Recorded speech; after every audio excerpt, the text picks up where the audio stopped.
Hello, welcome to my channel. Today I am here to do my first ever favorites video.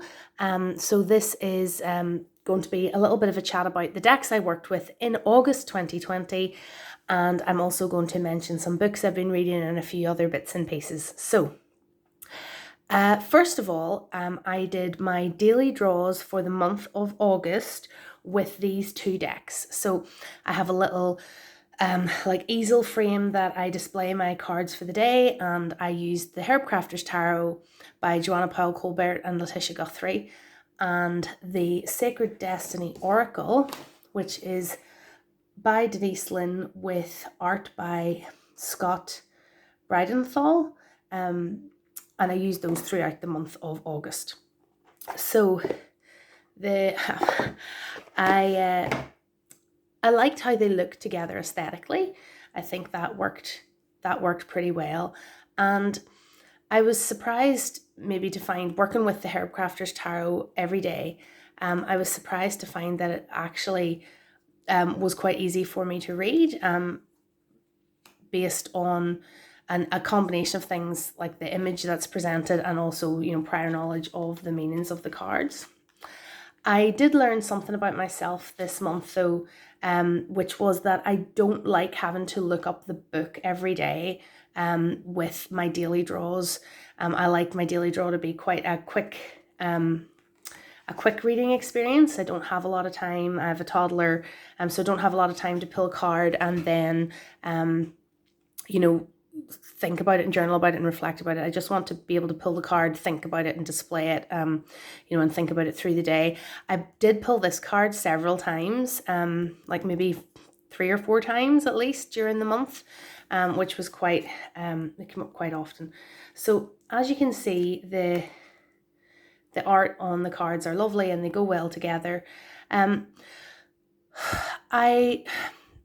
I think overall I enjoyed working with the Herbcrafters Tarot more than I enjoyed the Sacred Destiny Oracle. I don't know if it worked particularly well in terms of meanings alongside this tarot deck. And I think perhaps sometimes these might be better used for a weekly reading or as a complement to a larger, more detailed reading rather than just for a daily draw. The book with Herbcrafters Tarot gives quite a lot of detail for each card, but I didn't use it that much. If a herb or plant came up that I wasn't familiar with and I thought I might actually like to use it in some way, then I looked it up in the book, but otherwise I just used, it was the 4 of Water or the Tower or whatever, rather than maybe focusing too much on the fact that it was mushroom. So yeah, so those are the decks I used throughout the month for my daily draws. I don't know if I don't think I'd pair those two decks together again. I think I probably I do like using the Herbcrafters Tarot. I think I have enjoyed it better when I've used it to do a full spread with like more than one card, or when I've used it to do a spread in conjunction with other decks. So I don't know if I would use it again in a hurry for single card draws. One thing that I did enjoy about it, this month I broke my hand, so I've spent most of the month of August in a plaster cast, which has just been removed. And one thing I liked about this deck was it's US Games. The cardstock is gorgeous. It fans out really easily. So I was able to fan the deck out and pull out a card without any difficulty. Whereas maybe one of the reasons I didn't get on quite so well with the Sacred Destiny Oracle this month is that it has this sort of sticky matte cardstock and it doesn't fan as nicely and easily. It sort of clumps together, and so it was a little bit more difficult to select a card for the day from it. But yes, I mean, I'm going to hang on to both decks, and I'm not planning to get rid of either of them, but I'm a bit more on the fence about the Sacred Destiny Oracle at the moment. The other two decks that I worked with throughout the month were these two. I decided to pull a weekly card, which I displayed in my bedroom.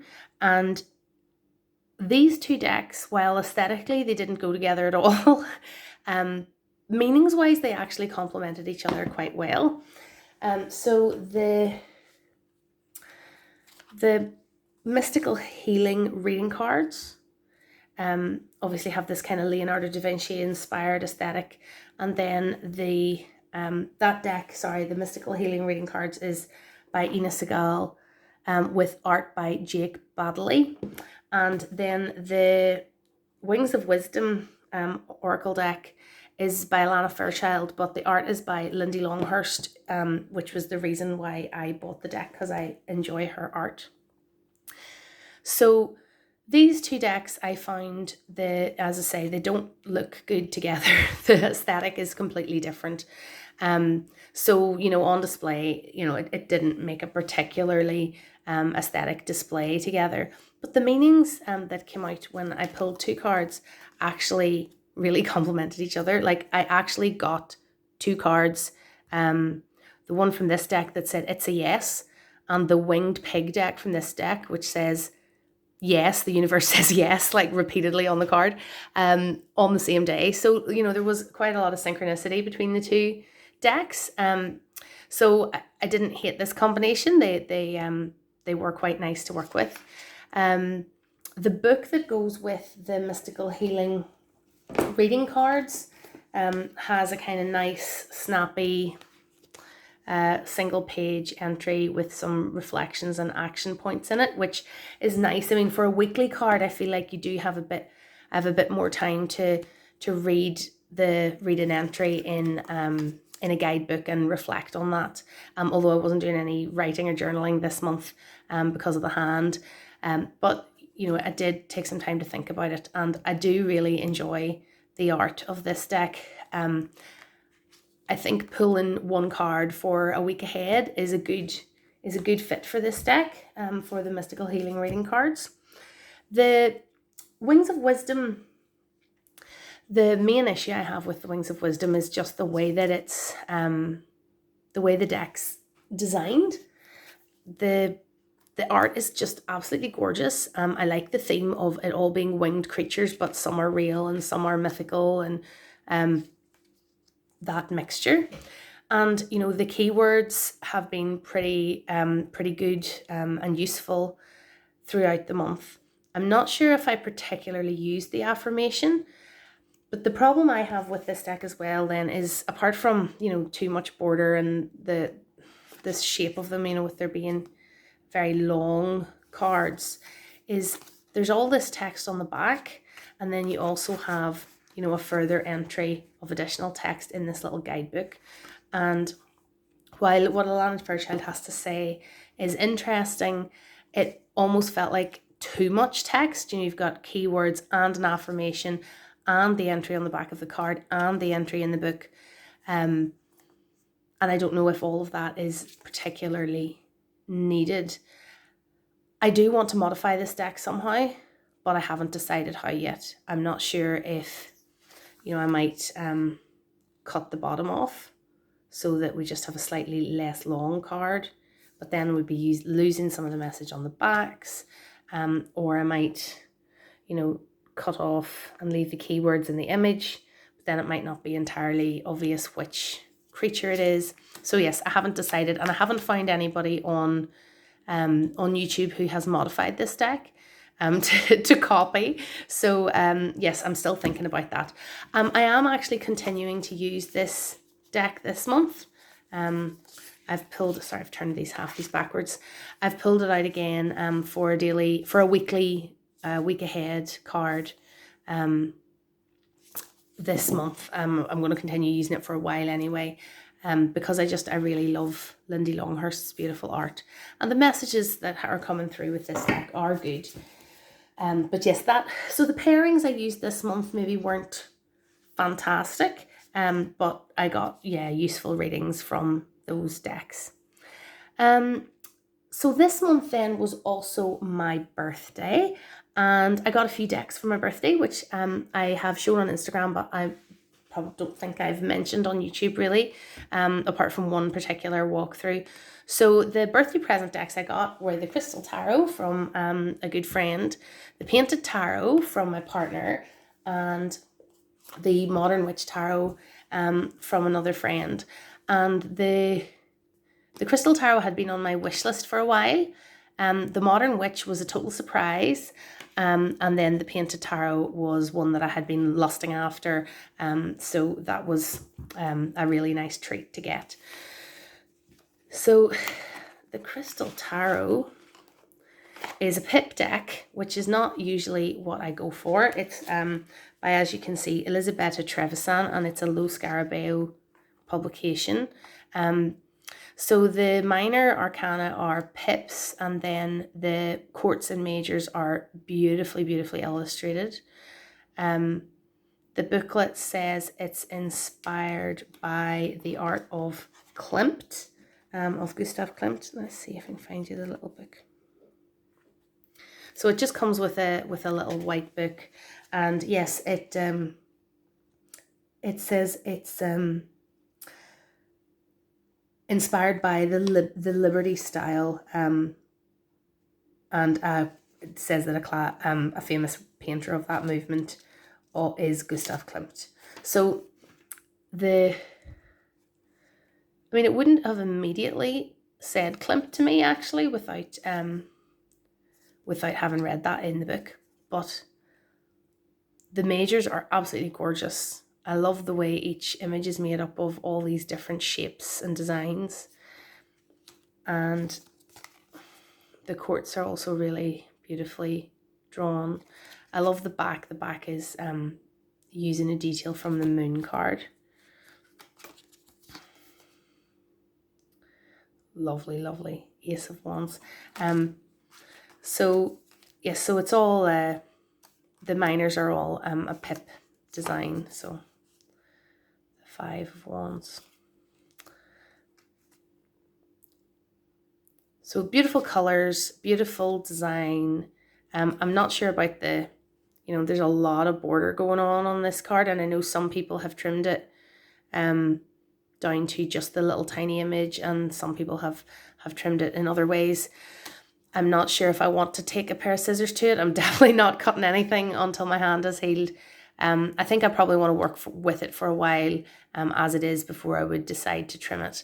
But yes, it's an absolutely gorgeous, colourful deck, and I was delighted to get it. And I'm quite interested to see how I get on with it as a pip deck, because my very first tarot deck that I ever got, the Tarot of the Moon Garden, has kind of pip-ish minors, and that kind of put me off pip decks for a long time.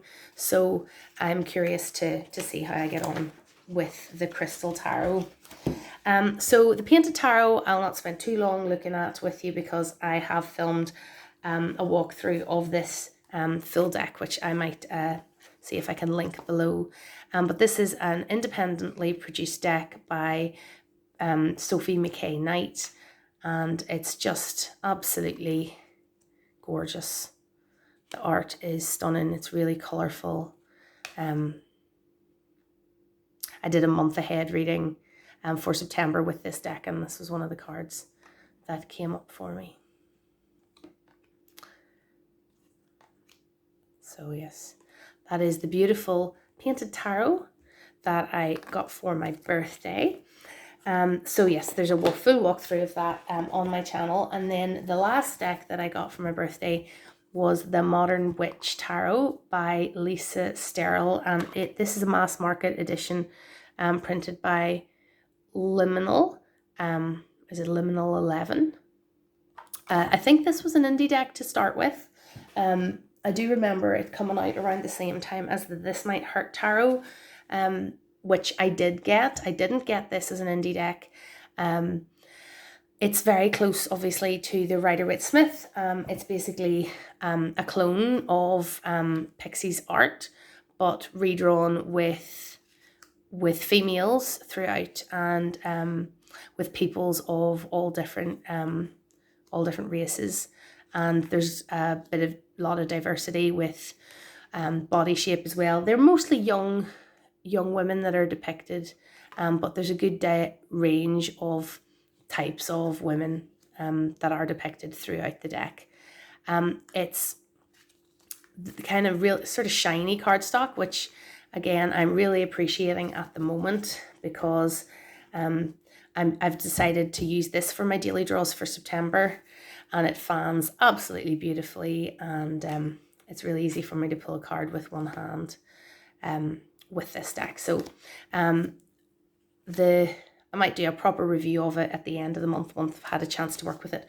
But it's really lovely, really nice diverse deck, really nice modern deck. That's the Modern Witch Tarot deck that I got for my birthday. So after that show and tell of birthday presents, I just want to spend a little bit of time talking about some other stuff. This month, one of the things I've really enjoyed has been participating for the first time with the Literary Witches Book Club that is run by Kelly Bear and Becca Talks and Tarot. So it's inspired by and based on this book, Literary Witches by Taisia Kit. Oh, I'm going to pronounce that horribly. You can read it. I've had this book since it was published.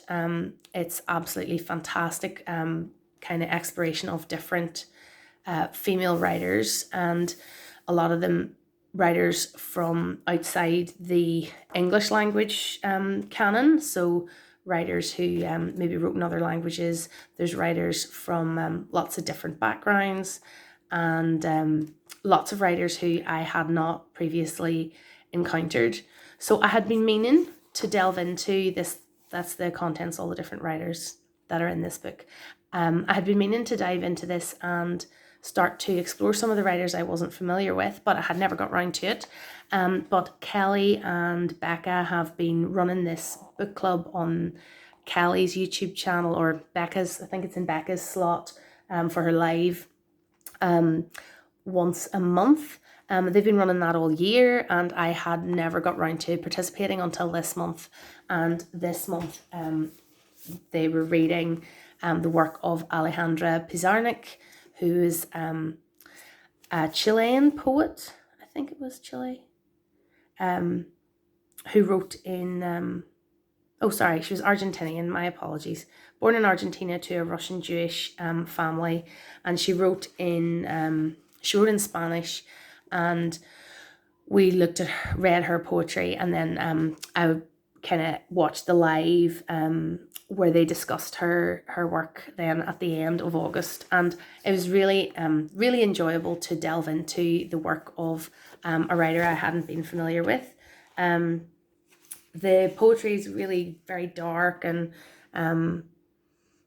sad. I mean, a lot of the issues that she explores to do with mental health and death and so on, but she also explores what it means to be a writer, to have a voice, to speak, to write, and how her process of capturing, trying to capture her voice authentically in poetry. And it was just I really enjoyed it. I read that entire book, which I don't normally read poetry books from cover to cover, but I did read all of that, partly inspired by the book club giving me a bit of motivation to get it read. But no, I really got a lot out of that reading experience. And the other thing I've been reading, I'm a bit late to the party on this one, is Eckhart Tolle's The Power of Now. I mean, this has been around for a good few years. Yeah, first published in 1999. I got this for Christmas a few years ago and hadn't looked at it, and I started reading it and just finished it there today. It's funny because I was reading it when I was waiting in the emergency room to have my broken hand x-rayed, and I was there for 5 hours. And it was actually a really good time to start reading a book about, living in the moment and not focusing on worry about the future. And, it definitely was helpful. I'm not sure I've taken on board and agreed with everything he says in this book, but there was a lot of useful stuff to take away from it, and I'll probably dip in and out of it again in future. I also received for my birthday this little book of meditations from a friend, and I've started reading it. But between the Eckhart Tolle and this little book and a few other things that have been prompted to me from the cards I've been pulling recently, it really does seem that meditation is something I'm going to have to finally give in and have a go at. So if anybody wants to recommend any good meditation resources in the comments below, I would be grateful, because I think in September I'm going to have a go at that. A couple of other things. I really enjoyed this month watching The Umbrella Academy on Netflix. I hadn't seen seasons 1 or 2, so I watched the whole thing this month, and I really enjoyed that. And I also really enjoyed, I finally watched, you know, when we got the awful sad news of the death of Chadwick Boseman, I finally actually sat down and watched Black Panther for the first time that night, and I was really blown away. I loved it, and I'm sure I'm going to watch it many times again. I particularly loved the female characters. I found a lot of the Marvel Universe movies, you know, there's only 1 or 2 kind of token female characters in the lineup, especially in the Avengers. You know, it's very male heavy, and I loved how the Black Panther cast of principal characters had a good mix of male and female characters, and yeah, it was great. It was a fantastic movie. So yeah, it was very sad to hear that the actor had died. So that was my August 2020. Thank you so much for watching. Hopefully in September, as my hand continues to heal, I'll be able to start journaling and writing and shuffling cards again. But yeah, I hope you have a lovely month of September. Thank you so much for watching. And if you've enjoyed this video and you'd like me to do another one, please do comment below, because this is just a new channel and I'm still trying to figure out what types of videos I want to make and what types of videos I enjoy making. So I really appreciate your feedback below. All right, thanks. Bye.